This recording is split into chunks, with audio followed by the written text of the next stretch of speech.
au nom du bureau exécutif national de la jeunesse du CIDP, vous dis merci d'avoir accepté de participer donc à ce point de presse. Le président de la jeunesse du CIDP, le Congrès ivoirien pour le développement et la paix, M. Melek Fred, du président Babili Dambélé, était face à la presse le samedi 21 septembre 2019 au siège du parti à Cocody.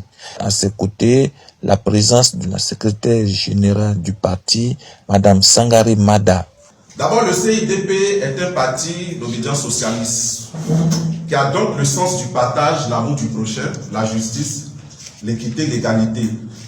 Et ce parti, comme tous les autres partis d'ailleurs, aspire à une Côte d'Ivoire meilleure. Une Côte d'Ivoire où les fils et les filles peuvent s'embrasser sans souscription, sans problème. Vous êtes d'accord que depuis 2011, la démocratie est en panne en Côte d'Ivoire. Depuis 2011, nous assistons à des choses peu catholiques dans nos pays. Des comportements moyenâgeux qui nous amènent parfois à douter de notre propre nationalité. Depuis 2011, les Ivoiriens ne se parlent pas.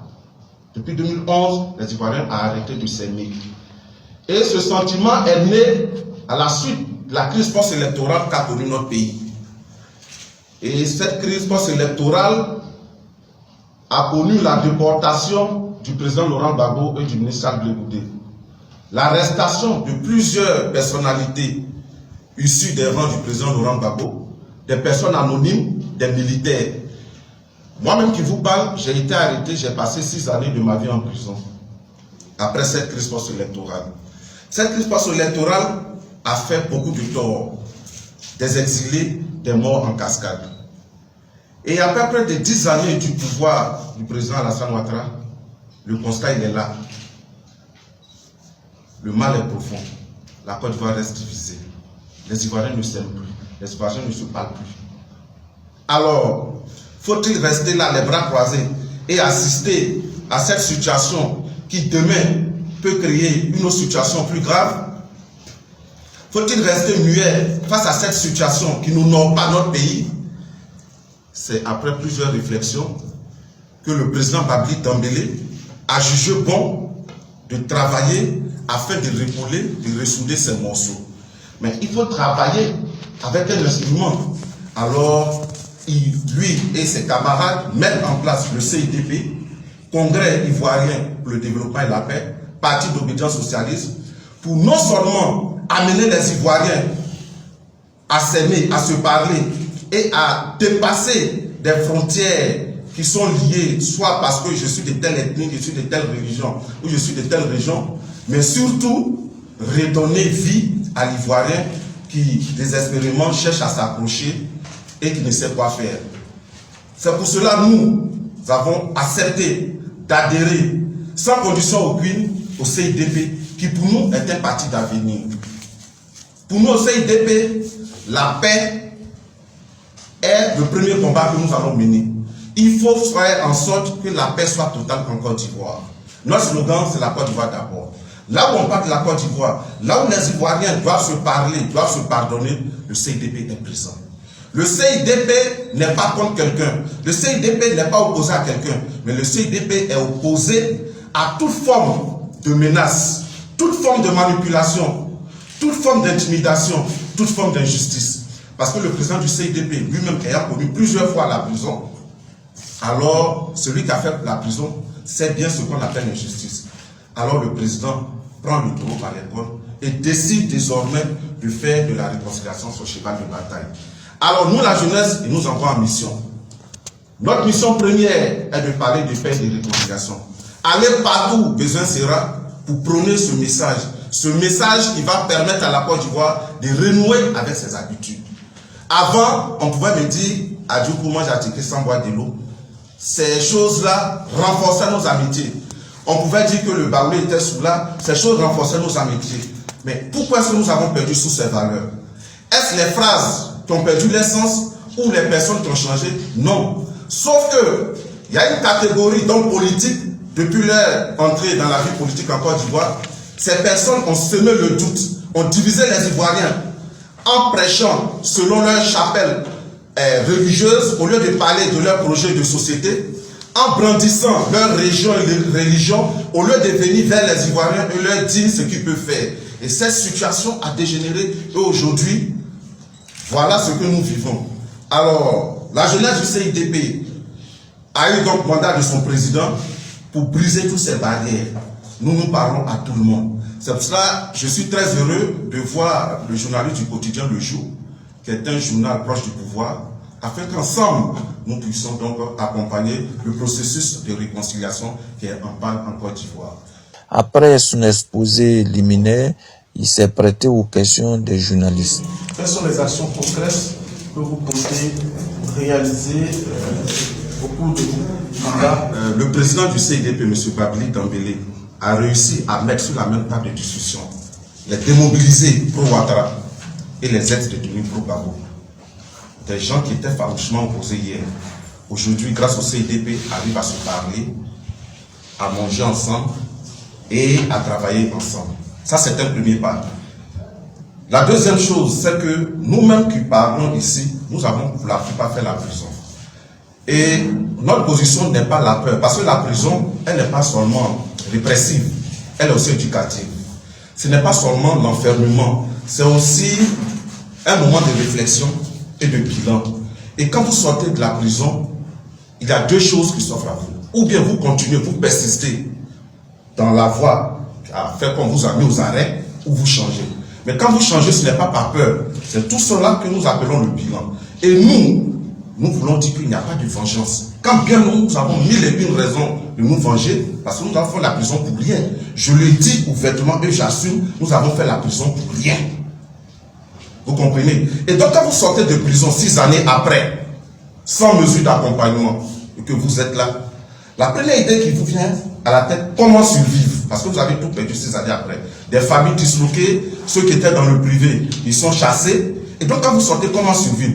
Et quand vous savez que vous avez dormi avec de grands bandits, parce que nous avons passé 2 années au bâtiment C, des bandits de grands chemins, mais ils peuvent être vos amis et vous pouvez les accompagner dans leur salle besoin.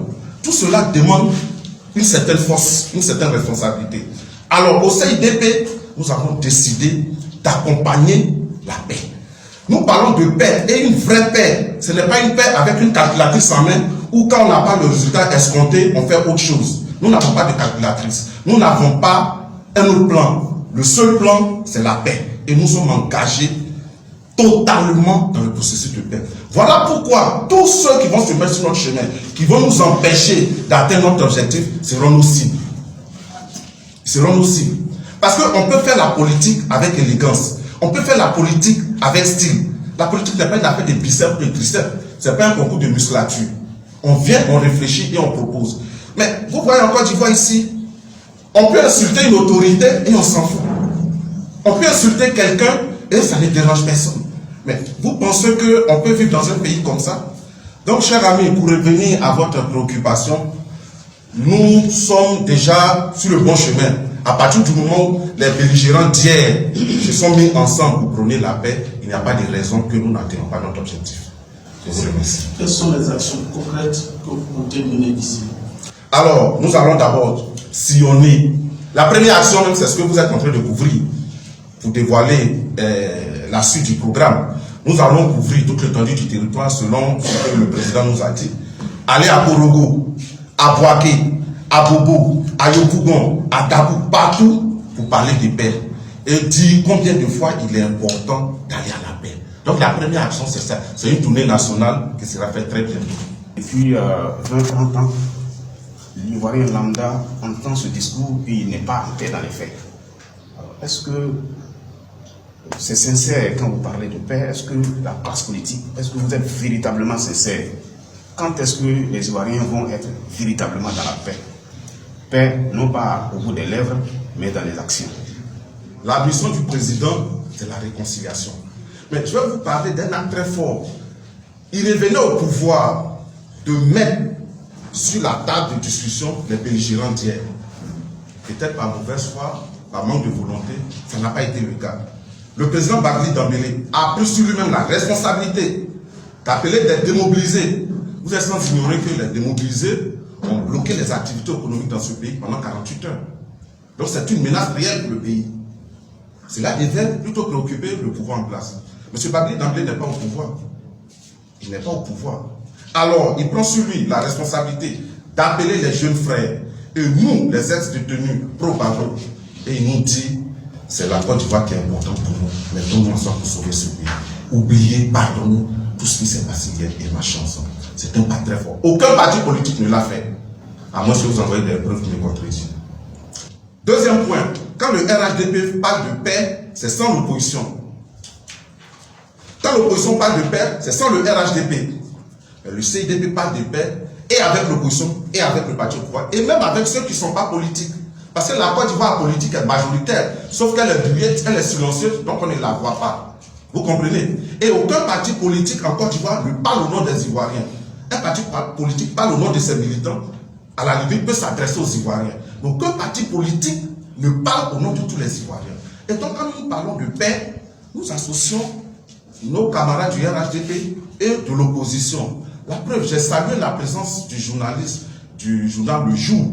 Voilà, c'est un journal du parti au pouvoir. Contrairement à l'opposition, quand elle a sa manifestation, les journaux du pouvoir ne sont pas invités, ou bien qu'ils soient invités, mais ils n'y vont pas. Vous comprenez? Chez nous, nous invitons tout le monde.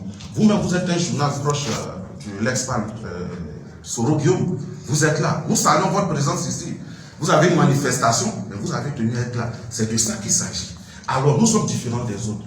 Parce que pour nous, la priorité, ce n'est pas 2020. Aucune élection ne peut être plus importante que la vie d'un citoyen ivoirien. Alors, il faut aller aux élections en réglant tous les problèmes. Parce qu'on ne va pas aux élections pour régler les problèmes. Puisque les élections elles-mêmes sont source de problèmes. Alors, il faut vider tout ce qui est contentieux avant d'aller aux élections. Mais dans ces conditions-là, vous pensez qu'on peut avoir des élections paisibles et crédibles en 2020? L'histoire est récente. En 2010, tout le monde était unanime que les élections allaient régler le problème de la Côte d'Ivoire. Et qu'il fallait aller aux élections pour qu'il y ait des armements. Il fallait aller aux élections pour régler tous les problèmes. Alors que notre même constitution dit que si un seul centimètre carré du territoire ivoirien est occupé, on n'organise pas les élections. Avec plus de la moitié nord occupée, nous sommes arrivés aux élections. Résultat, les élections font plus de temps, plus de morts que ce que nous avons vu. Alors pour nous, il faut vider tout ce contentieux avant d'aller aux élections. Nous sommes sincères, nous sommes francs. C'est pour ça que nous ne regardons même pas 2020. Quand bien même le président Babili d'emblée a les moyens, oui, j'affirme qu'il a les moyens pour 2020. Et j'assume ce que je dis. Il a une équipe solide, un secrétariat solide. Oui, je confirme pour préparer 2020. Il a une jeunesse forte. Oui, j'affirme pour préparer 2020. Mais ce n'est pas cela notre priorité. Parce que pour nous, aucune goutte de sang ne doit faire ça en 2020. Donc il faut régler le contentieux avant d'aller aux élections. J'ai entendu le président de la République à la fin de dire qu'il n'aura rien en 2020. Il n'aura rien. Qu'est-ce que cela sous-entend? Est-ce parce que nous allons vider le contentieux, tout le monde sera d'accord sur le minimum pour aller aux élections?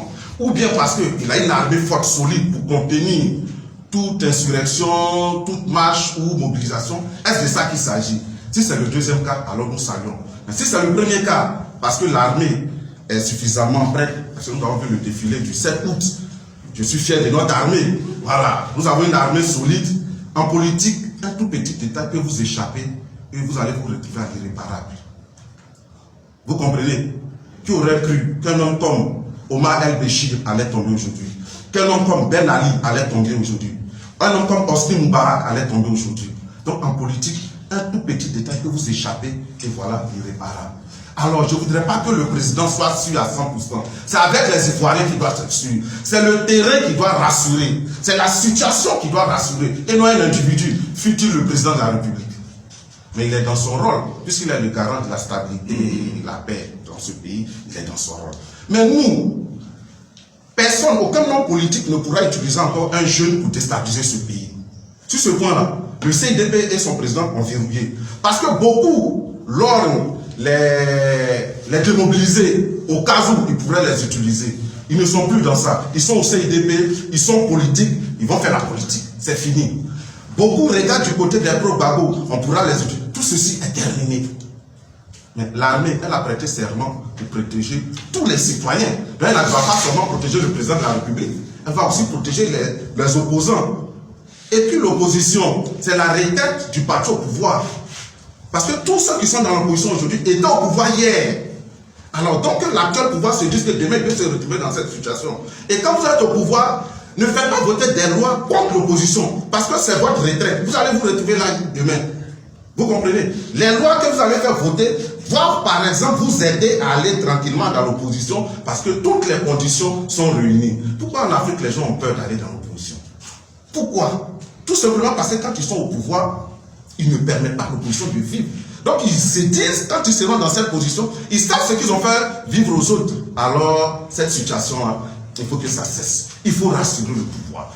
Pour nous, nous allons, comme je l'ai dit tantôt, nous allons envahir la Côte d'Ivoire, tout le territoire ivoirien. Aucun territoire ne sera négligé. Les villages, les amis, nous allons partir partout. Parce que ce message-là, quand nous allons le donner, et qui donne le message, nous sommes ex-détenus. Et les autres sont ex-combattants. Quand ces deux entités se mettent ensemble pour donner un message, toi qui n'as rien vécu, qu'est-ce que tu vas venir nous dire? Toi qui n'as rien vécu, qu'est-ce que tu vas venir nous dire? Donc, les hommes utilisés pour la mission sont les hommes qu'il faut. Contrairement aux autres qui font une réconciliation partielle ou tel est exclu dans la réconciliation. On n'exclut personne, on parle avec tout le monde parce qu'il s'agit de la Côte d'Ivoire. Le président Laurent Gbagbo et le ministre Charles Blé Goudé sont encore en détention, même si on ne le dit pas, parce que la détention ce n'est pas seulement rester dans un coin fermé, c'est le fait de être libre de ces mouvements. Ils sont encore maintenus hors de la Côte d'Ivoire. Alors que notre constitution interdit cela. Qu'aucun Ivoirien ne doit être en exil. En dehors de ces deux, il y a plusieurs Ivoiriens qui sont en exil encore, dont le ministre Moné Katina, Damana Picasse et bien d'autres anonymes. Mais il y a encore des Ivoiriens qui sont en détention, en prison. Chers amis, quand je parle de contentieux, c'est de tout cela. Il faut que tous reviennent. 10 ans après, nous avons vu que la réconciliation, ça traîne. Mais ça traîne, c'est fait à dessein. Et je le dis, certaines personnes doivent leur existence politique et leur fortune à la crise que vit notre pays. Donc pour eux, quand la crise prend fin, leur existence politique et leur fortune prennent également fin. Donc il faut maintenir la situation comme ça. Mais non, nous n'allons pas rester dans cette situation. La Côte d'Ivoire doit vivre. La Côte d'Ivoire doit vivre. Alors quand je parle de contentieux, ceux qui doivent prendre part aux élections doivent se mettre d'accord sur le minimum. Je suis convaincu qu'on ne peut pas être d'accord sur tous les points, mais le minimum qui puisse garantir des élections libres et transparentes. Et pour nous au CIDP, il n'est même pas conseillé que des partis politiques siègent à la CEI. Le gouvernement doit retirer ses représentants. Les partis politiques également. On confie cela à la société civile, je dis bien la société civile, pas une société civile taillée sur mesure. Et les religieux, ils vont produire les conclusions des travaux, et le pouvoir et les partis d'opposition vont siéger, apporter des amendements, et puis après, on va sortir quelque chose de solide et aller à des élections libres. Il y a un point aussi que j'aimerais souligner, parce qu'il y a la mauvaise foi et la malhonnêteté de certains hommes politiques. Heureusement que le président Babli Damblé, il n'est pas politicien. C'est un homme politique, doublé de la carrière d'un homme d'État. Donc lui, il peut même laisser le CIDP pour la Côte d'Ivoire, parce que pour lui c'est la Côte d'Ivoire. Mais il y a des gens qui ne sont même pas capables de laisser leur poste pour une paix en Côte d'Ivoire. Il y a des gens qui ne sont pas capables d'abandonner leurs ambitions pour une paix en Côte d'Ivoire. Mais ces hommes-là sont des politiciens. Eux, c'est eux qu'on trouve partout, ils sont nombreux. Mais les hommes politiques, ils sont rares. Et M. Babli Damblé est un homme politique, doublé de la carrière d'un homme d'État, qui dit même qu'au sein de son propre parti, s'il y a quelqu'un qui peut vraiment accompagner ce navire, lui, il sait sa place. Mais des gens sont ministres pendant 20 ans. Depuis le coup d'État de 99 pays, ils sont ministres de transition. Le président Laurent Gbagbo est venu au pouvoir. Ils sont ministres de Gbagbo. Jusqu'à aujourd'hui, mais qu'est-ce qu'on... Vous pensez que c'est normal ça? Pendant 20 ans, tu es ministre? Non mais soyons sérieux. Soyons sérieux. Au point où ils laissent leur famille politique pour s'attacher au NIDP. Rien que pour conserver leur poste de ministre. D'accord? Alors c'est toutes ces choses-là qu'il faut régler pour aller aux élections de 2020. Et ce n'est pas une question de temps, c'est une question de volonté. Parce qu'en 3 mois, on peut régler cela.